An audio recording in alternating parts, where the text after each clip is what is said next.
Assalamualaikum warahmatullahi wabarakatuh. Bismillahirrahmanirrahim. Tabarakalladzi nazzalal furqana ala 'abdihi liyakuna lil 'alamina nadhira. Allahumma shalli wa sallim ala sayyidina maulana Muhammadin wa ala alihi washabbihi asma'in amma ba'du. Ingkang sangat kula hormati, sangat kula takzimaken Kiai Haji Mustafa Bisri sedanten keluarga, Kiai Haji Yahya dan semua keluarga besar Bani Mbah Bisri Mustafa. Ingkang sangat kula hormati Profesor Dr. Al Habib Said Aqil Al Munawwar. Beliau adalah profesor ahli hadis juga sekaligus ahli tafsir yang sangat kita hormati, sedanten yang hadir kita hormati. Mari bersama-sama nikmati audisi ini. Jadi ini saya digambar Mbah Mus untuk audisi. Jadi saya lulus apa enggak ya tidak tahu. Tapi saya pastikan tadi kalau Profesor Said Aqil Al Munawwar fasih membaca Al-Quran, saya akan menjadi kompetitornya, akan fasih memaknai tafsir Quran. Karena saya sudah tidak mungkin bersaing di suara. Orang tahu semua kalau suara saya itu jelek. Mungkin Allah mau bagi-bagi rezeki. Jadi kalau saya suaranya bagus, nanti tidak diundang jadi mufassir, diundang jadi penyanyi hadroh.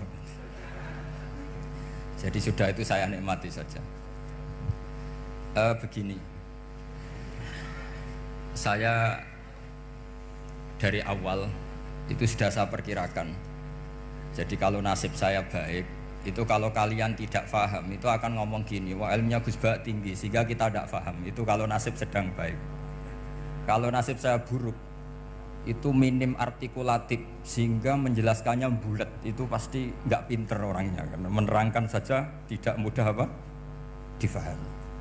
Tapi kalau nasib sedang baik, sampaiannya nggak paham malah muji ilmu saya yang tinggi, padahal kadang nggak memahamkan, memang rumusnya itu salah sehingga bulat. Tapi insya Allah nasib saya malam ini baik. Begini, saya dulu pernah berdoa berkali-kali sama Allah Subhanahu wa Ta'ala bahwa saya ingin membaca Quran itu fasih fil makna. Fasih itu artinya jelas, runtutan logikanya jelas. Sehingga barokahnya fasih itu logika Quran atau logika yang dibangun Quran itu menjadi benar-benar logika yang diterima siapa saja, termasuk diterima oleh orang kafir. Kita tahu Umar itu masuk Islam sebelum mondok apa enggak pernah mondok? Sebelum mondok, enggak pernah beliau ngaji tafsir. Nggak pernah mondok, tapi beliau dengar Quran itu faham. Karena logika yang diutarakan Quran itu logika sesuai fitrah salimah, sesuai akal yang apa? Sehat. Saya di mana-mana cerita karena ini kebanggaan para mufassir. Ketika Jubair bin Mut'im bin Adi menceritakan bapaknya yaitu Mut'im bin Adi, beliau adalah orang yang sangat pintar sekali sehingga didelegasikan oleh kafir Quraisy untuk jadi negosiator di Asra Badrin. Jadi perang Badar itu kan ada Asra Badrin, orang-orang kafir yang ditawan Islam. Kemudian orang ini diutus untuk jadi negosiator. Singkat cerita pas datang ke Madinah, pas Rasulullah SAW baca surat Wattur wa kitabim mastur fi raqim mansur sampai ayat am khuliqu min ghairi syai'in am humul khaliqun sampai ayat am khalaqus samawati wal ard. Di ayat itu Allah menceritakan kalau Tuhan-Tuhan yang kamu anggap Tuhan itu sebagai Tuhan, misalnya Lata, Uzza, Manat, nggak apa-apa kata Allah. Tapi kata Allah, saya minta bukti prestasi mereka apa kalau sebagai Tuhan itu. Apakah pernah ikut menciptakan langit bumi? Atau kalau nggak bisa menciptakan urun kata Allah, urun semen sak-sak kata Allah, sementing urun. Sehingga logika lalu terbangun, prestasinya apa? Tuhan-Tuhan yang kami tuhankan itu. Kata Allah, Qul ara'aytum ma tad'una min dunillah aruni madza khalaqu minal ardi am lahum syirkun fis samawat. Kalau mereka Tuhan, tunjukkan prestasinya ke saya, kata Allah. Apakah mereka terlibat dalam penciptaan langit dan bumi? Atau kalau nggak bisa menciptakan 100%, kata Allah setidaknya urun. Ya tadi urun semen, am lahum syirkun fis samawat. Syirkun maknanya urunan. Lalu ketuhanan berhala, Uzza dan sebagainya batal karena ayat ini. Orang kafir berpikir wah ini tidak Tuhan karena nggak punya prestasi apa-apa. Lalu mereka secara ekstrim malah berpikir ateisme, tidak mengakui adanya Tuhan. Kalau nggak diakui adanya Tuhan, berarti alam raya ini dimulai dari ketiadaan. Logikanya berarti begini, hadhil maujudat khalaqahal adam. Langit yang karuan wujud, bumi yang karuan wujud, hewan-hewan yang karuan wujud, matahari, rembulan, lautan semuanya wujud. Kemudian semua maujudat ini dirumuskan khalaqahal adam, diciptakan oleh ketiadaan. Pertanyaannya adalah ma huwal junun asyaddu min hadza. Kegilaan apa yang lebih parah ketimbang ini? Karena sesuatu yang wujud dimulai dari sesuatu yang tidak wujud. Berarti sama dengan mengatakan hadhil maujudat khalaqahal adam. Semua yang enggak ada ini diciptakan oleh sesuatu yang enggak ada. Jadi semua yang ada diciptakan oleh sesuatu yang enggak ada.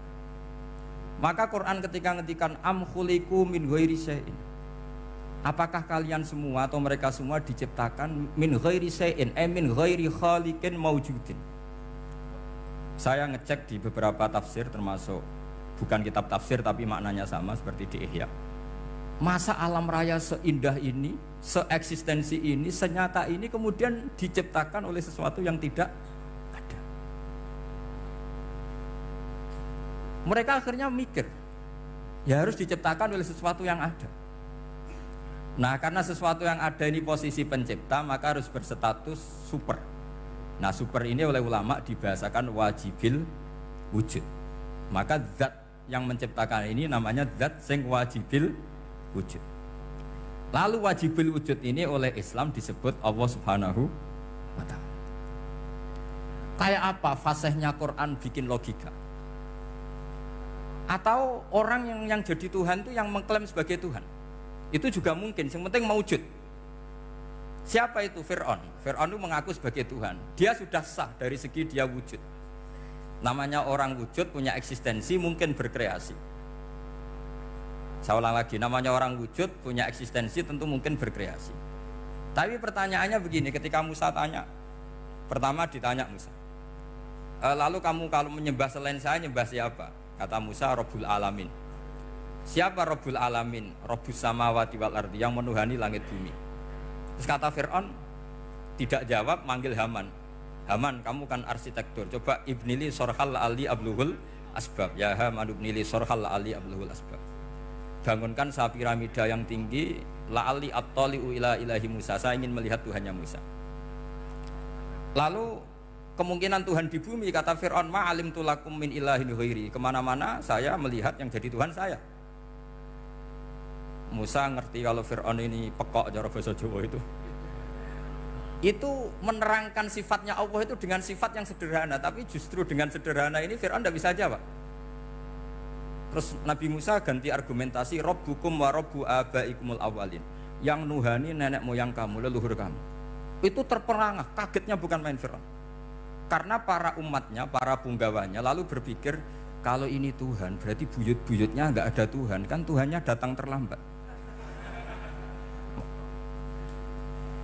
Makanya Pak Jokowi kalau dituduh PKI gak terima. Saya ini lahir tahun berapa gitu, pas ada PKI itu masih 4 tahun, masa ada PKI balita? Ini enggak, ini ada Tuhan balita, Tuhan terlambat. Pertanyaannya adalah kalau Fir'aun itu Tuhan, lalu bapaknya, mbahnya, buyutnya Tuhannya siapa? Makanya ketika Allah disifati Nabi Musa, Rabbukum wa Rabbu abaikumul awalin, yang nuhani nenek moyang kamu, itu kagetnya bukan main. Dan semenjak itu banyak punggawa Fir'aun yang iman. Ini yang akhirnya nanti jadi waqala rajulun mu'minum min ali fir'auna yaktumu imana. Atau yang menjadi ayat wajah rajulun min aqsal madinati yas'a. Kenapa mereka menjadi iman? Karena logika Fir'aun Tuhan itu gugur, runtuh. Bisori khil hujjah, dengan logika yang sangat transparan. Jadi ini perlu belajar tauhid. Jadi kalau sampean sudah kalah suara, jangan kalah logika. Kalau sudah kalah suara, kalah logika, jangan kalah tinggal mendengar saja kok tidak paham bangunnya gitu. Jadi ini sering saya utarakan. Makanya banyak ulama mengatakan fasihu ibaratil Quran itu bukan sekedar notnya atau sajaknya kalau boleh dibilang saja, tapi karena runtutan cara berpikirnya. Maka kelihatan sekali di tema-tema Quran ketika nyifati Allah Rabbus samawati wal ardi tidak mengalahkan Fir'aun, justru dengan sifat yang ringan Rabbukum wa Rabbu abaikumul awalin bisa mengalahkan Fir'aun. Nah, kenapa sekarang orang tidak fasih baca Quran? Karena tadi perangkat itu tidak cukup. Saya berkali-kali matur, juga sering matur Mbah Mus. Saya itu masih belajar Al-Ibris, Mbah Misbah, Marbawi, semua khazanah tafsir, baik yang bahasa Jawa, bahasa Melayu itu masih saya pelajari. Termasuk saya pelajari lughatnya. Mulai lughat yang setengah benar sampai macam-macam. Saya tadi matur sama Profesor Said Aqil Al-Munawwar. Memang bacanya harus urut Said Aqil Al-Munawwar. Karena sekali salah Said Aqil Sirat. Sebenarnya enggak apa-apa, ini sama-sama orang alim. Cuma enggak tahu nasib di publik ini, enggak tahu saya ya, macam-macam lah gitu. Namanya orang banyak. Enggak usah dijelaskan. Tapi semuanya baik. Saya pernah ketemu Pak Said Aqil Sirat itu bilang gini, Gus, orang jadi wali itu sebabnya dua. Mungkin kalau kayak jenengan banyak pecintanya, yang doakan banyak. Kalau saya banyak yang benci, wah itu ngirangi dosa gitu kan. Batinku dasar wong alim bener wah. Jadi beliau nikmati memang itu. Karena babanya beliau itu sama dengan babah saya yang dari keluarga Kudus. Buyut saya itu kakaknya buyutnya Pak Said Aqil. Jadi makanya jangan pernah benci orang alim. Orang alim bulet atau kayak opo itu masih saja punya alasan. Saya itu dengar Kiai Bisri, cerita Kiai Bisri itu tidak ada yang serius. Dulu ketika ada polemik Haji yang Mu'alim, itu orang kumpul semua di sini. Kata Kiai Bisri, sudah nunggu Mbah Fadl. Mbah Fadl sudah di rumah. Ngiranya orang itu ya Mbah Fadl rawuh dileteh. Setelah lama Mbah Fadl tidak datang. Loh Kiai Bisri, Mbah Fadl tidak datang. Lah ya di rumah. Lah mana kok tidak ada? Ya di rumahnya sendiri. Karena beliau nggak pernah bilang di rumahnya. Orang saja yang kepikiran kalau itu rumah leteh. Itu mirip seperti guyonannya Rasulullah SAW. Nabi itu kalau guyon itu tidak pernah bohong. Makanya di Tiba itu disebut wayam zahu wala yaqulu illa haqqan. Nabi itu ya guyon, tapi nggak pernah bohong. Yang bohong kan khayal kamu. Masyhur itu ada orang sepuh sowan Nabi. Di kitab saya itu perempuan, tapi di beberapa kitab lelaki. Saya tidak tahu pastinya berapa. Biasanya ahli hadis mentahmilkan taat dudul kisoten atau taat dudul waqiaten. Oke, kita bayangkan itu perempuan. Ya Rasulullah, saya ini tergesa-gesa, nanti takut kemalaman. Ini orang sepuh. Jadi jangan kamu bayangkan Nabi suami wong ayu nom nanti jadi hop.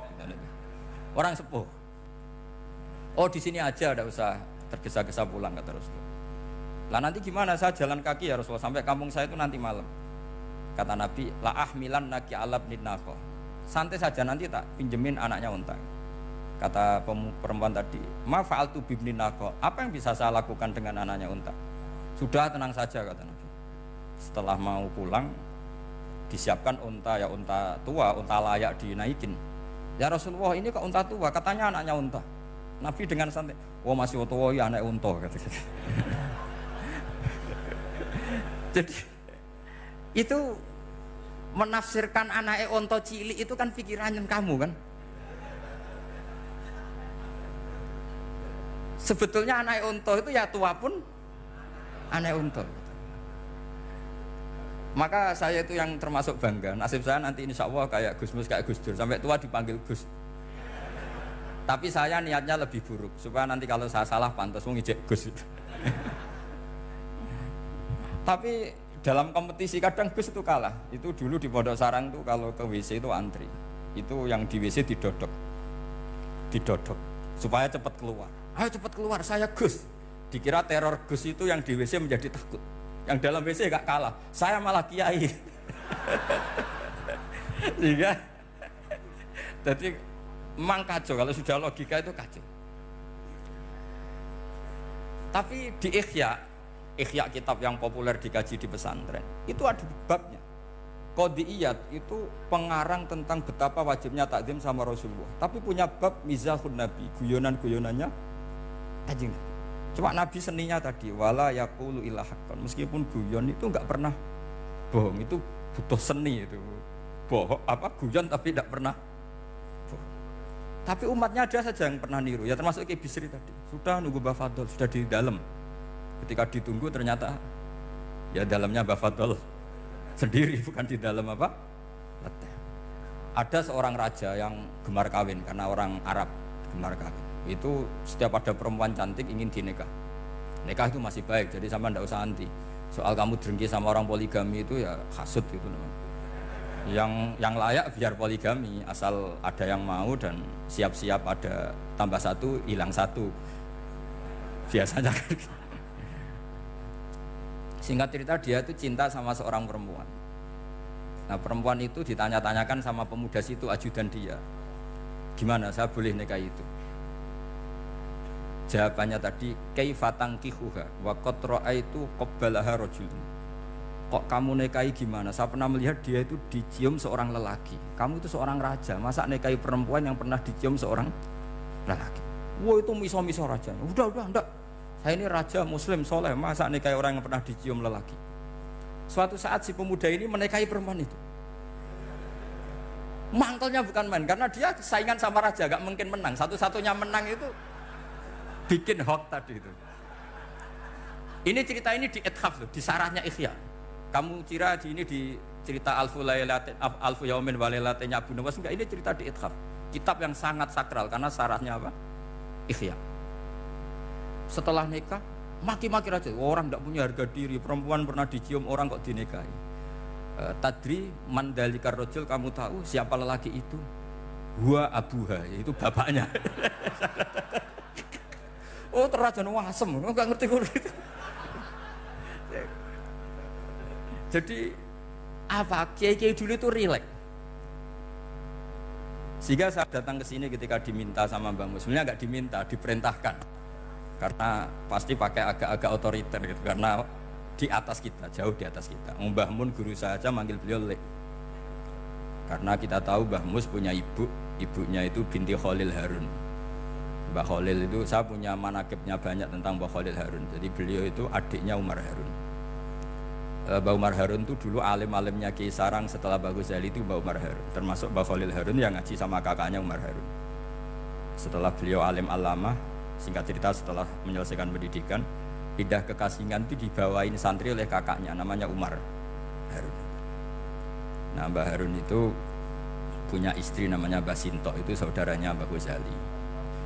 Makanya Mbah Mun manggil Mbah Mus itu Lek, karena Mbah Mun ke Mbah Ghazali itu Mbah Mun Nyai Mahmudah binti Ahmad. Ahmad ini bin Su'aib, Su'aib ini juga menantunya Mbah Ghazali. Terus Mbah Ghazali, berarti Mbah Mun dari Mbah Ghazali generasi kelima. Kalau Mbah Mus kira-kira ya Mbah Mus, Nyai Bisri, Mbah Khalil. Nah Nyai Sinto ini sudah saudaranya apa? Mbah Ghazali. Berarti Mbah Mun dengan Gus Mus itu kalah satu tokoh di urutan nasab, makanya manggil apa? Lek. Tapi Mbah Mus orang baik, tidak pernah manfaatkan itu. Yang sering manfaatkan Mbah Nawawi itu. Karena pernah sepuh itu, wah sembrono kalau sama saya itu.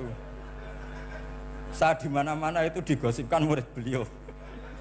Ya saya ikhlas saja, itu satu-satunya harga diri Mbah Nawawi, ya saya ikhlas. Saya ikhlasnya, jadi karena memang saya manggil beliau juga memang pernah nyembah. Buyut saya kandung itu namanya Maimunah, itu Mbak Yunya Mbah Dowi. Jadi saya ini juga Bani Lasem. Buyut saya kandung namanya Maimunah, istrinya Mbah Umar bin Arabi. Melahirkan mbah saya sampai ibu saya sampai saya. Saya teruskan. Jadi cobalah Quran itu dibaca secara fasih. Kalau ingin baca fasih caranya gimana? Kamu harus belajar balaghah, belajar lisanul Arab, belajar mantek, belajar logika. Nah, kalau logika itu tidak sampai, cari muhalnya. Ini fatwanya Said Robdon Al-Buti, juga fatwanya semua ulama usul fikih. Saya ulang lagi ya, kalau logika kamu nggak paham, cari sisi muhalnya. Saya ulang lagi, cari sisi muhalnya. Misalnya kamu angan-angan tentang Allah nggak dok, sedurunge Allah iku sapa. Misalnya kamu angan-angan gitu. Sama agama tentu itu dilarang, tapi orang filsafat tetap saja nyari itu. Lalu hentikan pencarian itu, yaitu tadi katakan saja hadhil maujudat yastakhilu ayyakhluqahal adam. Sesuatu yang maujud tentu enggak mungkin disebabkan oleh sesuatu yang tidak ada. Fa innal adama la yu'athiru aslan wala yakhluqu aslan.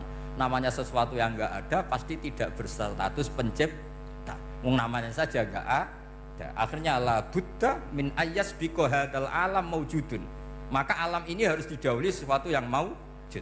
Lah maujud ini yang oleh Islam disebut Allah Subhanahu wa taala. Sudah selesai di sini. Tinggal delok TV, tinggal ngopi, turu sampai setannya setruk karena nunggu mau bikin was-was itu lagi. Loh, saya itu termasuk kiai paling sering lihat sinetron. Kadang ya lihat Mak Lampir itu sering terjadi. Sampai istri saya itu protes, Gus, dengan kata orang banyak orang alim kok senengani delok Mak Lampir. Karena setan mau menggoda saya tentang berpikir Allah. Jadi dia ngenteni. Kok malah mikir Mak Lampir gitu. Setelah lihat Mak Lampir biasanya saya itu lapar, terus makan. Habis makan tidur. Setannya masih nunggu mau was-was. Ternyata saya habis bangun ngopi lagi. Kadang lihat berita orang ditangkap KPK, macam-macam. Ini penting saya utarakan supaya setan itu tidak menang. Jadi ciri utama setan itu kata Rasulullah SAW, setan ini goda umatku, hadhil jibal khalaqaha Allah, hadhil ardo khalaqaha Allah, hadhil bihar khalaqaha Allah, faman khalaqaha Allah. Itu makanya banyak orang jurusan filsafat keblinger karena tanya Allah itu siapa. Kata Rasulullah, jika sampai ini maka kamu harus berhenti. Loh, berhenti tanpa dialihkan ke yang lain kan susah. Tinggal aja lihat dulu sinetron. Ya paling gampang ya Mak Lampir, kan ada takut-takutnya sedikit gitu. Karena kalau lihat sinetron anak-anak milenial itu kalau ada artis cantik sampai nangis. Karena istri kamu tidak seperti itu. Jadi ini trik ya. Trik supaya melihat TV tapi tidak nyesal. Makanya saya milihnya Angkring Darmo, Mak Lampir. Ya saya nggak mikir maknanya, butuhnya setan ben mangkol itu aja. Karena ngenteni saya mikir itu, ternyata tidak mikir itu lagi. Jadi makom saya itu beda, sama-sama lihat sinetron. Mungkin saya jadi wali karena lihat sinetron. Mungkin ya. Makanya banyak wali itu nggak bisa diduga. Banyak orang jadi wali itu justru karena makan, justru karena melakukan hal-hal yang cara orang banyak itu salah. Itu Abu Yazid Al-Bustami itu pernah tanya sama Allah. Kak Haman nggak usah bayangkan caranya tanya gimana. Nggak wali ya nggak tok. Sudah nggak usah tanya itu. Tanya gini, ya Allah, orang sesregep saya dalam ibadah sedekat ini sama jenengan. Lalu saingan saya dekat jenengan masuk surga itu siapa? Sama Allah ditunjukkan orang yang tidur, itu tidur yang, ya teman kamu yang tidur di kamar. Nggak terima Bu ya, ini gimana kok bisa setingkat saya orang yang tidak tidur gitu. Yang saya ibadah terus istighfar terus. Tapi jawabannya Allah nih, wah ibadah terus itu mergo wedi aku. Jadi kan nganggep aku itu rodok-rodok jahat gitu. Iki tuh ratu mergo yakin aku apian, mengani ditinggal turu. Jadi sampean jangan tiru makom saya ketika tidur. Itu punya kelas khusus. Tapi jangan tiru, ini cerita saja, sampean ndak harus niru. Karena sampean kalau niru itu harus ada Abu Yazidnya. Abu Yazid sudah nggak ada. Tapi itu ilmu. Ilmu yang cocok ndak cocok harus kita kaji. Saya tadi jagungan sama beliau, sama Profesor Said Akil Al-Munawar. Beliau cerita sebetulnya sekolahan saya itu tentang usul fikih, tapi terkenal saya profesor tafsir. Tapi saya suka ilmu usul fikih, meskipun korbannya ya banyak. Biasanya orang jadi liberal gara-gara ya usul fikih. Sebenarnya nggak perlu dipikir lah, itu macam-macam lah. Begini, dalam usul fikih yang mainstream itu kan ada hukum wajib, haram, ya makruh, terus macam-macam lah. Termasuk ada mubah. Mubah itu boleh dilakukan, boleh ditinggalkan. Dalam ilmu usul fikih sebetulnya definisi mubah boleh dilakukan, boleh ditinggalkan itu salah. Karena begini, setiap Anda melakukan sesuatu yang mubah, pasti di saat itu meninggalkan sesuatu yang haram. Saya ulang lagi ya. Itsma min mubahin illa wa yatahaqqaqu bihi tarku haramimma. Semua teks di Lubul Usul seperti itu. Memang saya hafalkan karena ini cara saya jadi wali yang mudah murah. Ithma min mubahin illa wa yatahaqqaqu bihi tarku haramimma. Fayatahaqqaqu bisukun tarkul qatli wa bisukut tarkul qadzaf. Terus beliau membuat sekian contoh. Hukum mubah itu kata ulama yang lain kan boleh dilakukan, boleh ditinggal. Itu tidak benar. Mubah itu ya wajib. Karena setiap kita melakukan mubah, maka saat itu berarti kita meninggalkan barang haram. Coba orang tidur itu artinya apa? Tidak zina, tidak maling, tidak selingkuh, tidak mabuk. Sampean di pondok nikmati jagongan, rokokan, ngopi. Artinya nikmati rokok, nikmati kopi. Tidak menikmati tontonan di bar. Makanya kita berharap malaikat itu belajar usul fikih sehingga ketika kita rokok di pondok dilihat hada taroka melihat bar, wahada taroka melihat dangdutan, wahada. Jangan sampai malaikat bilang gini, dasar kere rakrat delok. Itu repot kalau sampai bergerak gitu. Nah, kalau mubah itu artinya tarkul haram. Tarkul haram itu wajib apa sunat? Wajib kan? Berarti setiap orang melakukan mubah hakikatnya melakukan wajib dan itu artinya dapat pahala. Salah sampean ngajine ra khatam, dadi nglakoni mubah iku mengira tetep mubah. Maka berbahagialah orang yang ngajinya khatam. Makanya setahu saya kiai-kiai Mbah Mun ya sering guyon. Setahu saya Mbah Mun kalau ketemu Mbah Mus ya guyon terus. Guyonnya ini adalah waminal qutbi kata Imam Ghazali. Qutbu hadaddin al-istilzat bil mubahat. Poros agama ini pada akhirnya adalah nikmati sesuatu yang dibolehkan Allah Subhanahu. Orang itu kalau fasik, mau makan siang aja kalau nggak ditemani perempuan cantik nggak bisa makan. Mau jalan-jalan kalau nggak ditemani perempuan cantik nggak bisa jalan-jalan. Kalau kiai-kiai itu enggak. Gojlok-gojlokan gue seneng ira karuan. Dulu terkenalnya Kiai Bisri, Kiai diundang katanya mau ada menteri. Ternyata menterinya ya beliau tidak masak antok di sini. Karena maknanya menteri itu pembantu presiden. Semua kita adalah bantu presiden terlaksananya kedamaian itu. Loh iya kan? Saya berkali-kali ngomong di mana-mana. Apa artinya menteri pertanian kalau kita tidak nanam padi? Mbok pinternya kayak apa tetap nggak ada ketahanan pangan. Sekarang menjadi ketahanan pangan itu rumusnya menteri apa karena petani mau nanam padi? Itu hakikatnya membantu presiden dalam ketahanan pangan. Cuma petani lebih keren karena tidak butuh digaji. Kalau menteri ya keren tapi kurang keren karena masih dapat apa? Gaji. Akeh tunggalil anak mikir untuk gaji. Nah petani ndak mikir nggak dapat gaji. Oh, itu keren. Selalu rakyat lebih keren dibanding pejabatnya. Memang gitu aturannya begitu. Aturannya begitu. Kamu saja yang kurang syukur. Jadi rakyat tuh gremeng. Enak jadi menteri. Ya sudah itu hak kamu, tapi saya tidak berpikir seperti itu. Maka saya ulang lagi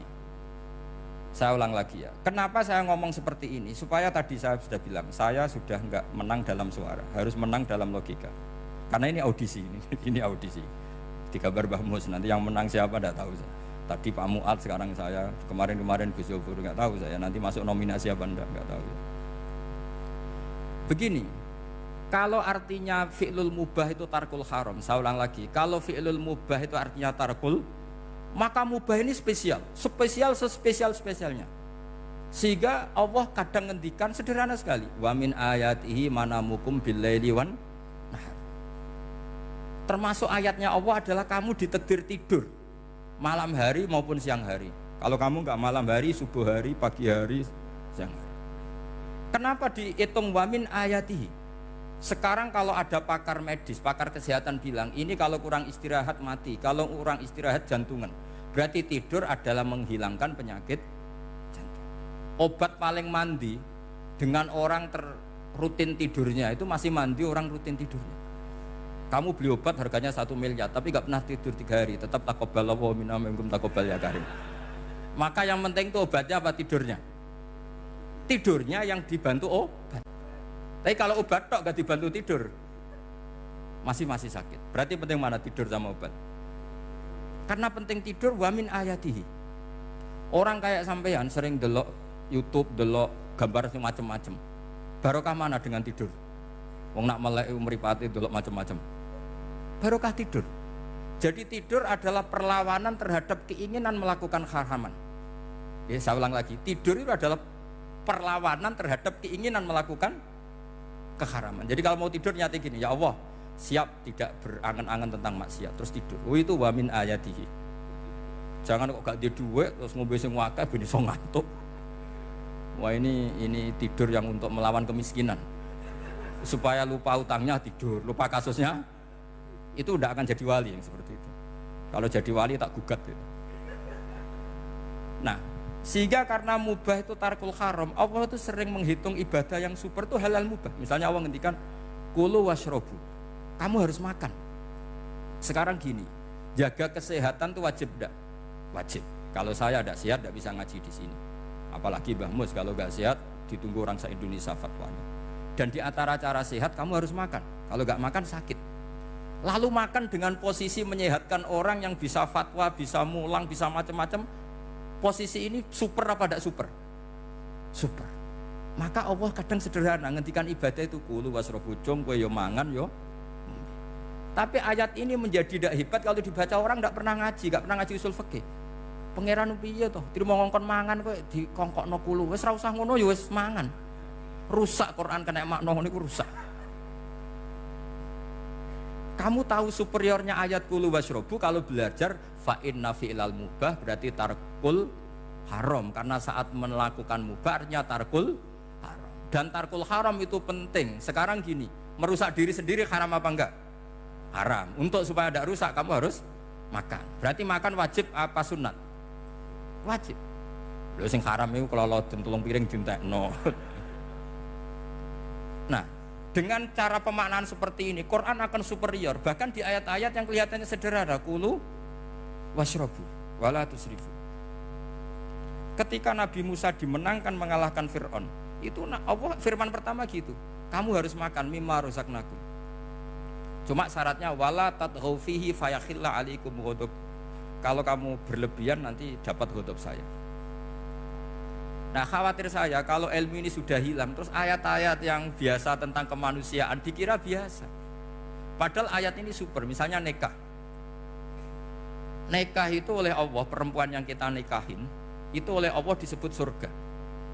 Saya punya bukti, misalnya gini ayat ya, wala tangkihul musyrikati hatta yu'min wala amatum mu'minatun khairum min musyrikati walau a'jabatkum. Terusannya ayat wala tangkihul musyrikina hatta yu'minu wala abdu mu'minun khairum min musyriki walau a'jabakum. Terusannya ayat tuh ulaika yad'una ilan nar. Para musyrikah yang ingin kamu nikahi karena mereka non muslim atau kafirah atau musyrikah itu hanya mengajak kamu masuk neraka. Maksudnya ngajak itu kan bisa saja kamu tertarik perempuan tadi sampai kompromi merubah akidah kamu. Terusannya ayat wawahu yad'u ilal jannah. Harusnya dengan perbandingan kamu jangan menikahi musyrikah. Logika perbandingannya kan wawahu yad'u ila nikahil mu'minah. Saya ulang lagi, harusnya muqabalahnya kan wawahu yad'u ila nikahil mu'minah. Allah mengajak kamu supaya menikahi mu'minah. Tapi kata mukminah sama Allah diganti wawahu yad'u ilal jannah. Allah mengajak kamu masuk surga. Ila nikahil mu'minah. Artinya gini, setiap kamu hubungan intim sama istri kamu itu adalah menjadi kamu tidak zina. Jadi kalau kamu tidak zina, barokahnya istri kamu ini penopang kamu masuk surga. Makanya Rasulullah pernah ditanya ibadah itu apa saja. Nabi secara ringan diantara jawabannya wa fi buti ahadikum shadaqah. Sudah kamu ngumpul istri kamu itu ya ibadah. Terus kata sahabat-sahabat, ya Rasulullah ayati ahaduna syahwatahu wa walahu ajrun. Yang benar saja Rasulullah, masa urusan gitu dapat pahala gitu. Nabi jawabannya ya enteng, alai salawa doa fi haramin akana ali wisrun.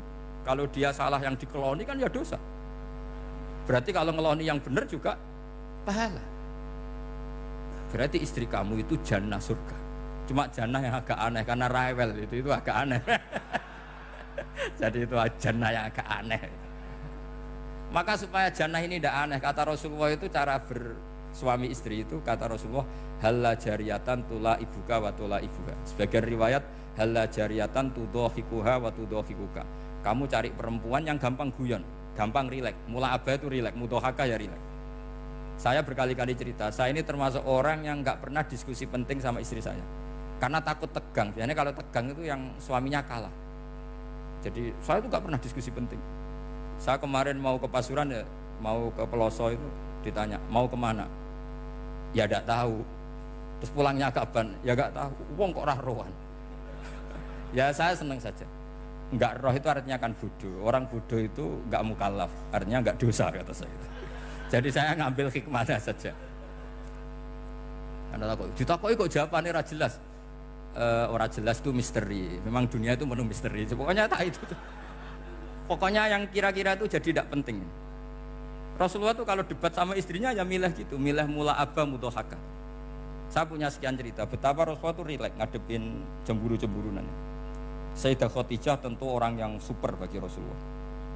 Sampai ketika adiknya Sayyidah Khadijah, kalau nggak salah namanya itu Halah itu, kalau datang itu Rasulullah itu menjamu karena mengingatkan suara Khadijah. Kalau muji Khadijah itu sudah langit Rasulullah. Sehingga Aisyah itu cemburu. Bagaimana Anda selalu muji Khadijah? Waqad abdalakallahu khairan minha. Allah mengganti yang lebih cantik ketimbang Khadijah dan lebih muda. Maksudnya Aisyah. Kenapa masih muji yang sudah meninggal? Tua lagi kan. Gantian Sayyidah Fatimah yang tersinggung karena ibunya ditua-tuakan. Itu ketika Fatimah cemburu, mangkelnya sama Sayyidah Aisyah. Mangkel manusiawi loh. Enggak usah kamu jadi Syiah terus benci Aisyah itu. Karena kalau kamu jadi benci Aisyah berarti kamu nganggap Aisyah itu salah. Dan itu efeknya di Rasulullah, berarti Rasulullah milih istri yang salah. Makanya kita ini madzhabnya ahli sunnah. Abu Bakar tidak mal'un. Kenapa tidak mal'un? Kalau kamu bilang Abu Bakar mal'un berarti Rasulullah salah pilih teman. Umar tidak mal'un karena Rasulullah pasti milih teman yang benar. Begitu juga milih istri yang benar. Dalilnya tidak usah jauh-jauh. At-thayyibatu lit-thayyibin. At-yabut thayyib tentu Rasulullah. Berarti istrinya pasti thayyibah. Jadi madzhab ahli sunnah dalam madzhab sing jelas-jelas min baini farsi wa damil labanan khalisan sa'iwal lisyari. Jadi kalau kamu cari logika gampang saja. Nabi itu thayyib, bahkan at-yabut thayyib. Padahal kata Allah at-thayyibatu lit-thayyibin. Ya jelas ya. Jadi ini tidak usah dimasukkan hati tentang konfliknya Aisyah dan Fatimah, itu biasa saja. Yang satu bela ibunya, yang satu bela dirinya. Sebenarnya Aisyah itu nggak niat ngeritik Khadijah, ingin diperhatikan Rasulullah saja. Terus ketika Sayyidah Fatimah matur ya Rasulullah, saya supaya ngalahkan Aisyah itu gimana? Karena ibu saya sudah meninggal, ya memang cantik dia, muda dia. Dan tahu betul orang kalau Nabi itu sangat mencintai Aisyah. Kata Rasulullah, bilang gini saja, tetap hebat ibu saya. Karena ibu saya dapat Rasulullah rondo untuk Joko. Kowe ayu kaya apa, iku untuk dudo. Jadi rileks saja Rasulullah. Akhirnya, ya semenjak itu nggak ngeritik lagi. Bahaya ini kalau ngeritik. Khadijah itu kan sudah umur 40 tahun. Janda dapat Joko. Aisyah perawan untuk dudo. Keren mana? Keren Khadijah. Jadi tidak semua masalah itu Nabi itu menyelesaikan cara ekstrim. Nabi itu biasa mula apa? Santai rileks. Nah, kalau para mbak-mbak ini ingin jadi surga yang enggak aneh, syaratnya jangan rewel, karena di surga itu enggak boleh ada orang rewel. Tapi kalau enggak rewel sementara suami kamu enggak bener, ini namanya goblok. Maka kata Mbah Mun kalau ngijazahi santri-santrinya, "Cung, bojomu kudu rewel, cung. Enggak ngono fakir," kata Mbah Mun. Tapi santri yang di belakang gremeng, "Iya, Mbah, nak fakir, nak jantungan mati." Makanya sering itu. Jadi di antara ulumil Quran itu ada istilah maudhi'ul mutmar mengganti maudhi'ud dhamir atau maudhi'ul lafzi menggantikan lafdan akhar. Itu memang agak jadi medel ilmu tafsir, tapi bagi pelakunya itu menjadi gampang. Ya tadi, ketika Allah melarang nikah hal musyrikah, saya ulang lagi. Ketika Allah melarang nikah hal musyrikah, normalnya perbandingannya kan wallahu yad'u ila nikahil mu'minah. Tapi sama Allah digenti, wallahu yad'u ilal jannah. Itu menunjukkan bahwa nikahul mukminah adalah al jannah. Karena kamu hubungan intim ya ibadah, diwamuk kowe sabar ya ibadah, nafakoi ya ibadah, neng-nengan kejahatan senjata juga ibadah. Seru Bang, neng-nengan itu seru. Karena memang di antara sistem tubuh kita itu butuh masa-masa jeda. Itu mari cerdas. Karena tubuh kita ini tidak hanya butuh seneng, tapi juga butuh susah. Susah itu melahirkan kearifan. Jajal bojomu tahu minggat, mesti kearifan kamu meningkat. Jadi minggat itu ya penting. Nikmati saja. Loh, ini saya nggak ngajari keburukan. Memang seperti itu. Nah saya berharap ilmu usul fikih ini tidak boleh hilang. Karena dengan ilmu usul fikih kita tahu mubah adalah tarkul haram dan tarkul haram adalah wajib. Maka Allah sering sekali membicarakan sesuatu yang mubah itu superior. Kayak tadi wa min ayatihi manamukum billaili wan. Nah, termasuk ayatnya Allah adalah kamu itu tidur. Cara berpikir tadi, kalau saya tidak tidur sakit, kalau sakit habis biaya banyak. Sementara tidur hanya butuh seperti ini. Betapa baiknya Allah dengan tidur bisa menjaga kesehatan yang kalau tidak dijaga berbiaya tinggi. Berarti hadan naumul ibadah. Terus ulama bilang tidur itu ibadah kalau niatnya litaqawi alal ibadah. Tapi nak wae blojo turu lah itu sing masalah. Tapi tentu ilmu itu ada pembanding. Sekarang ketika kamu tidur itu tarkul wajib apa tarkul haram lah itu masalahnya. Seringnya kamu itu tarkul wajib. Wae mulang turu. Wae ngantor wong kerja turu. Lah itu tarkul haram atau tarkul wajib? Tarkul wajib. Kalau tarkul wajib berarti status tidur kamu haram. Sudah pinter ini sudah maju ini sudah maju. Jadi saya belajar usul fikih lagi-lagi karena untuk menjadi mufassir itu harus menguasai balaghah, menguasai usul fikih, menguasai lisanul arabi. Nah, lisanul arabi yang sering saya contohkan berkali-kali. Saya punya kitab namanya Ar-Risalah. Orisinil karangannya Imam Syafi'i. Saya baca beberapa kali khatam. Juga saya beberapa kali bacakan santri. Itu kalau memaknai Quran secara lisanul arabi itu gampang sekali. Gampang sekali. Ketika Imam Syafi'i mengatakan kamu boleh tayamum ketika bepergian dan saat bepergian itu tidak menemukan air, syaratnya kamu tolabul ma', cari-cari dulu. Ketika ditanya sama ashabus Syafi'i kenapa harus cari-cari dulu, jawabannya enteng, li'anna Allah ta'ala yaqul falam tajidu ma'an wala yuqalu liman lam yatlub lam yajid. Karena Allah ngendikan kemudian kamu tidak menemukan air, di mana-mana tidak menemukan setelah mencari. Kalau belum mencari namanya tidak tahu. Jadi dari kata falam tajidumaan kemudian kamu tidak menemukan. Tidak menemukan berarti apa? Setelah mencari. Sehingga beliau mensyaratkan dicari-cari dulu baru berkesimpulan tidak menemukan. Nah setelah tidak menemukan kamu baru boleh tayang. Segampang itu ilmu usul fikih di depan Imam Syafi'i. Ulumul Quran dianalisis dengan usul fiqh. Ketika ditanya kenapa Anda mensyaratkan nikah itu pakai wali? Ayatnya apa? Kalau hadisnya jelas, la nikaha illa biwaliyin mursyidin. Ayatnya apa? Imam Syafi'i secara enteng baca ayat fala ta'duluhunna ayyankihna azwajahunna idza taradhu bainahum bil ma'ruf. Jika wanita yang kamu waleni, saya ulang lagi, jika perempuan yang kamu walikan, misalnya kamu punya anak yang umur 20 tahun ingin nikah sama seseorang. Sing seseorang ini layak. Ya misalnya kiai ya apal alfiyah. Tadi kata Mbah Mus itu muridnya Mbah Khalil itu alfiyah diwolak-walik apal. Saking seringnya belajar alfiyah kata beliau sampai santri apal alfiyah wolak-walik tapi ra roh carane jamak kosor. Karena dulu pondoknya mau pondok nahwu. Jadi kayak di nglirap itu. Tonggone nganti apal fa'ala yaf'ulu fa'lan. Cinone weh apal saking bedino itu pujiane ra selawatan fa'ala yaf'ulu fa'lan wa ma fa'lan wa fa'ilun. Jadi pondok ya macam-macam. Itu saat tadi sampai mana itu? Tentang apa? Wali nikah tadi. Di bab fikih, saya ulang lagi di bab fikih. Itu kata Allah, jika perempuan yang kamu walikan itu ingin nikah, fala ta'duluhunna, jangan kamu larang. Kata Imam Syafi'i, kalau seorang wali tidak punya hak mewalikan, maka larangan jangan menghalangi itu tidak ada gunanya. Misalnya gini, Zaid itu tidak punya utang saya ulang lagi, Zaid tidak punya utang saya. Memang ini ilmu logika, Zaid tidak punya utang saya. Terus sampean bilang ke saya gini, Gus Bah, Zaid ojo tageh. Itu omongannya wong aneh apa enggak? Aneh kan? Tapi kalau Zaid punya utang saya 1 juta, terus kamu menasihati saya, Gus Zaid ojo tageh, benar apa enggak?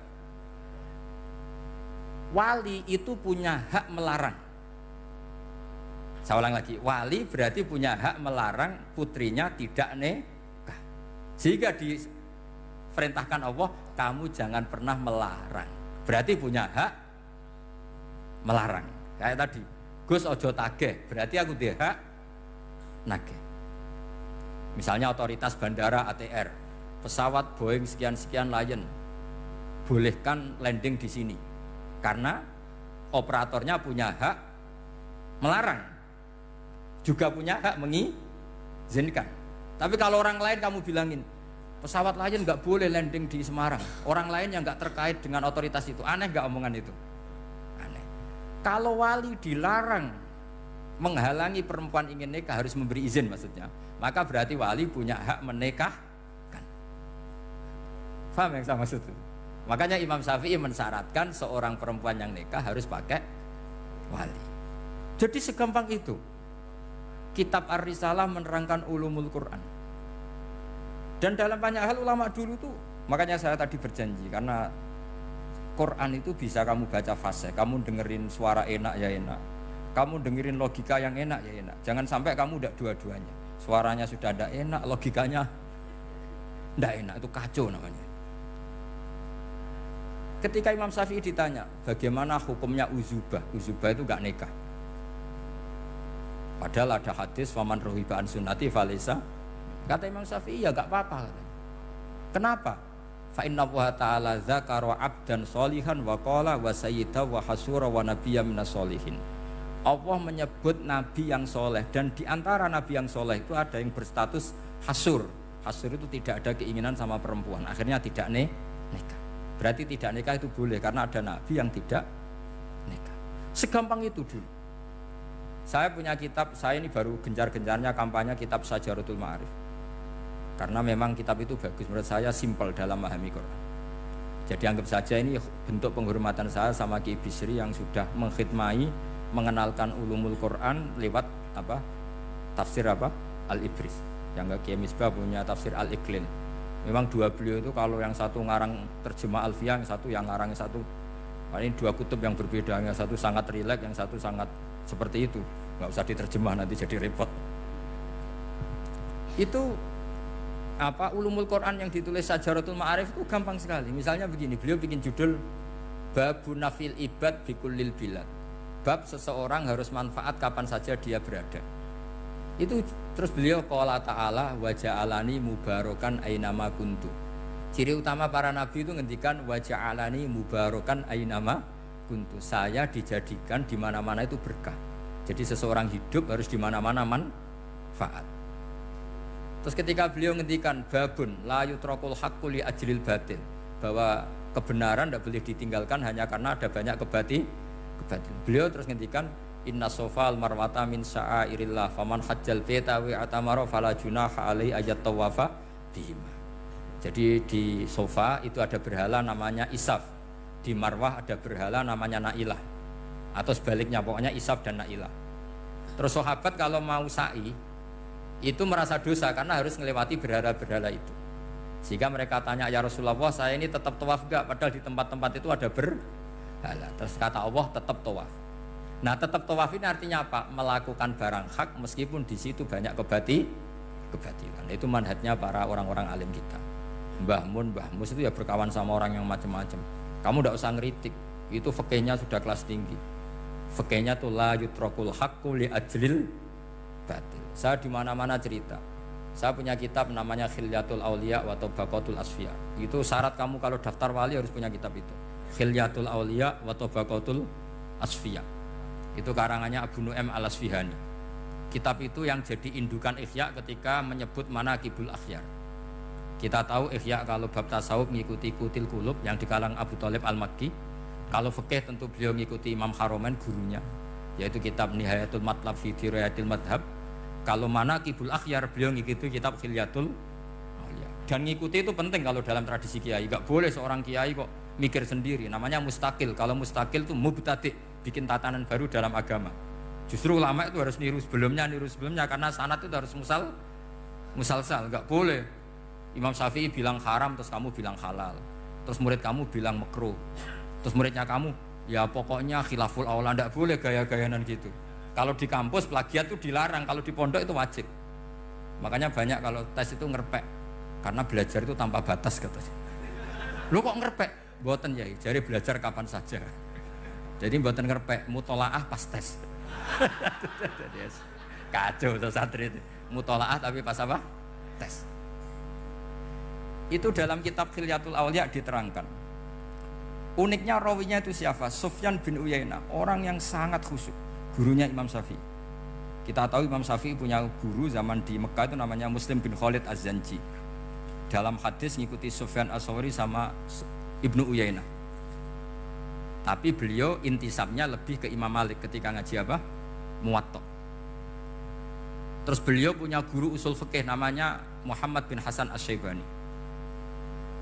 Itu Sufyan bin Uyainah dalam kitab itu diceritakan pernah suatu saat Isa sama Yahya.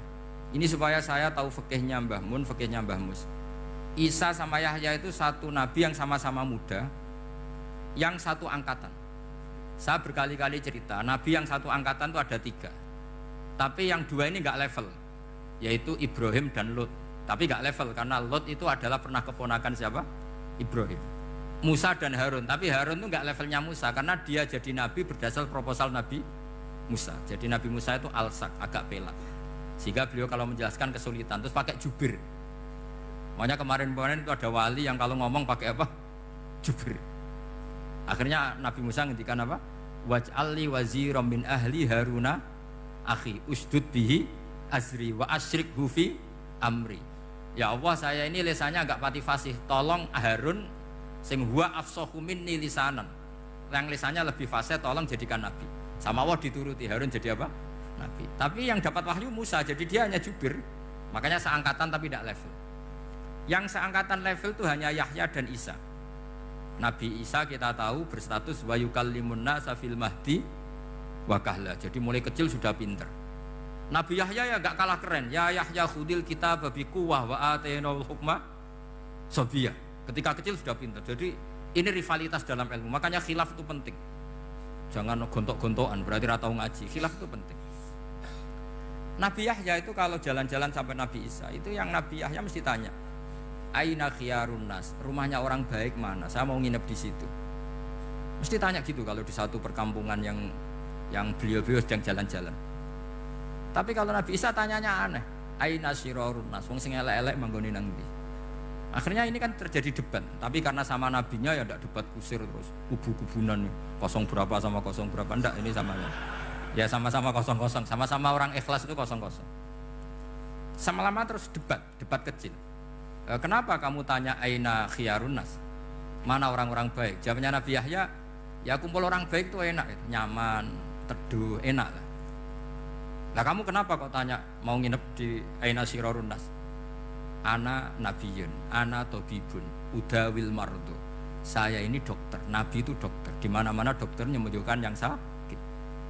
Kalau Anda peneliti penyakit, cari daerah yang banyak endemik penyakit apa yang daerah sehat? Daerah yang kena endemik penyakit. Tapi problemnya Anda sendiri berpenyakitan, kalau ke situ tambah nemen. Ya, itu. Ya sama. Kalau kamu kira-kira tidak kuat, ya jangan kumpul orang yang seperti itu. Kamu tidak kuat kan? Malah katut.